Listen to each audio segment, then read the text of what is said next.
Rick Harrison has seen it all, but one day, a young man walked in with something different. He had a tiny, dirty piece of gold in his hand. He found it at an estate sale, hiding in a box of old buttons and sewing needles. He thought it might be worth $5,000. He was wrong. He was holding a holy grail. This wasn't just a coin, it was a key. It was a secret membership token for the most powerful group of men in the 18th century. It was a Masonic penny with the face of George Washington. The expert valued it at over $40,000. But the money is the boring part. The real story is the secret on the back of the metal, the insignia of the Order of Freemasonry, because this is the secret that artifacts like this hint at through history. The United States was built by hidden rituals and secret societies. So, why was the father of our country obsessed with this secret society? And did a secret handshake really help win the American Revolution? Rick Harrison paid big money for that medal. But here is a secret. Real treasure is hiding on eBay right now if you know what to look for. I did the hard work for you. I built a list of the best undervalued silver and gold coins you can actually buy today. Don't let the history disappear. Click the link in the description to see what I found and grab a piece of the past before it's gone. Most people have a specific image of George Washington. We see him as the old general on the dollar bill. We see him as the stern first president. But before he was any of that, he was just a brother. The story starts way back in 1752. Washington was only 20 years old. He wasn't famous. He wasn't rich. He was just a land surveyor in Virginia. He wanted to be a gentleman. He wanted to be important. So, on November 4th, he walked into a building in Fredericksburg, Virginia. It was the home of Masonic Lodge Number 4. He paid an entrance fee of £2 and 3 shillings. That was a lot of money back then, but he wasn't buying a product. He was buying access. In the 1700s, the Freemasons were the most powerful social network in the world. They called themselves Enlightenment thinkers. They believed in science. They believed in voting. They believed in liberty. By joining, Washington plugged himself into a global network. Suddenly, he was brothers with men like Benjamin Franklin in Philadelphia. He was connected to Paul Revere in Boston. He loved the club. He rose fast. In less than a year, he became a master mason. This wasn't just a hobby for him. It became his moral code, and this loyalty would soon save the entire American Revolution. Fast forward to 1776, the Revolutionary War begins. Washington is now the general of the Continental Army. He is fighting the most powerful army on earth, the British. His army was ragged, they were starving, they didn't have shoes. How do you keep men like that from quitting? Washington used his secret weapon, the Brotherhood. Historians often call the Revolution a Masonic war. Washington encouraged his officers to start military lodges. These were traveling clubs that moved with the army. They held secret meetings in tents at night. This was a brilliant leadership trick. In the British Army, officers never spoke to regular soldiers.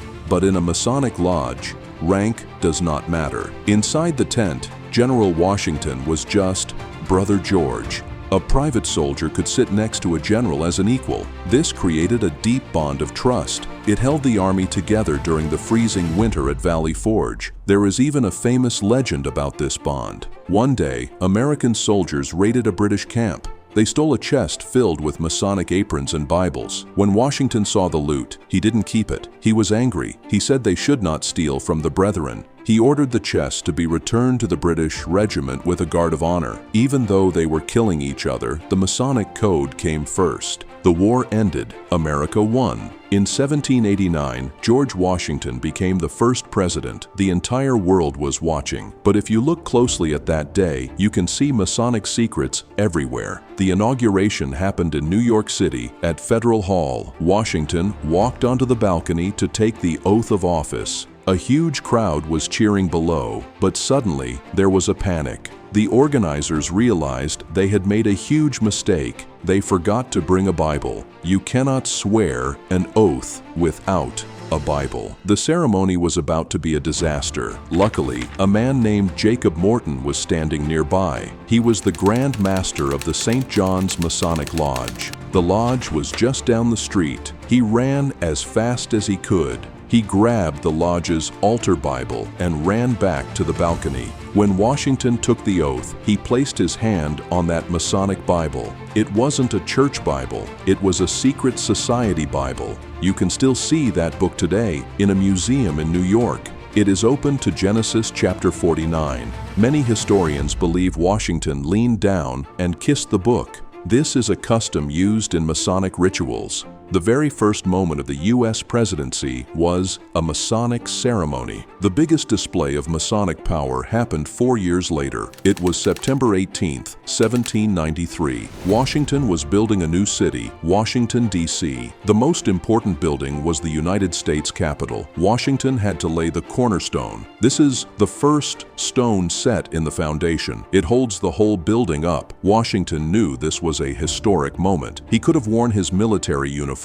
He could have worn a fancy presidential suit. He did neither. He showed up in full Masonic regalia. He wore a heavy apron embroidered with gold symbols. He wore a sash over his chest. He carried a silver trowel. He marched in a parade with hundreds of other Masons. They played music and carried flags. When he reached the stone, he didn't just make a speech. He performed a magic ritual. He poured 3 things onto the stone: corn. This is a symbol of plenty and food. Wine. This is a symbol of happiness and refreshment. Oil. This is a symbol of peace and joy. He tapped the stone 3 times with a mallet. He declared it true and trusty. The U.S. Capitol, the symbol of democracy, was baptized in a Masonic ritual. This brings us back to the Las Vegas pawn shop. What is this tiny gold medal? Why does it have Washington's face on it? After Washington died in 1799, the Masons were heartbroken. They had lost their greatest brother. Lodges all over the country wanted to honor him. So, a silversmith named Peter Getz came up with an idea. Getz was a Mason in the same lodge as Washington. He designed a special medal. He called it the Washington Masonic Penny. Why penny? It goes back to the ancient stonemasons who built cathedrals. They were paid a penny a day. To get paid, they had to show a special token to prove who they were. It was like an ancient ID card. The Masons kept this tradition alive for hundreds of years. This gold medal is the grandfather of them all. It has Washington's face on the front. It has the secret symbols on the back. Rick Harrison's expert looked at the wear on the gold. He looked at the way the metal was stamped. He confirmed it was made in the 1790s. There are fewer than 20 of these left in the entire world. When the seller heard the value, he was shocked. He asked for $5,000. The expert told him it was worth $40,000. That is life-changing money for a piece of junk. But the money is just paper. The metal is history. So, was George Washington part of a global conspiracy? Maybe. But it wasn't a conspiracy to rule the world. It was a conspiracy to create freedom. He belonged to a brotherhood that believed men could govern themselves. That tiny medal found in a button box tells a massive story. It tells the story of how a secret handshake helped build the United States of America.